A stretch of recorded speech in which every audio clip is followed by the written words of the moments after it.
verdim. Doymadın mı? Yapma ya. Şeyi vereyim o zaman sana. Şöyle. Kuzu pirzoması. Sever misin? Sevmiyor.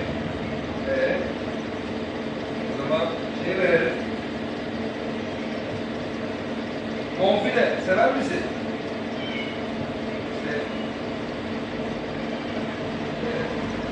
Şey var. Köftenin hamurundan var. Dokanıyor. Kuzu incik. Kuzu incik sever misin? Bu kemikli biraz. Dokanır. Şey verelim oğlum. Dalak sever misin dalak? He? Dalak. Bundan vereyim. Olur mu? Şundan. Tamam. Karnım acıktı senin. Al bakın bugün öğle yemeği.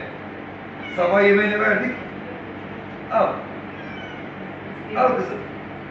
Al gayret. Hadi biraz daha. Hadi. Hadi. Az kaldı. Heh, al.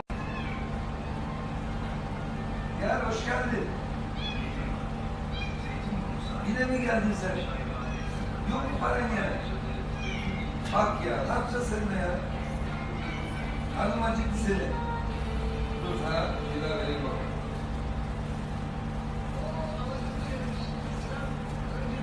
Al bakalım. Aha şöyle var böyle.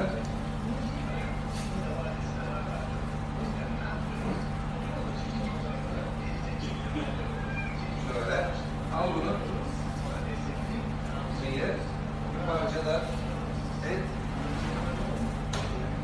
Ama doymalı.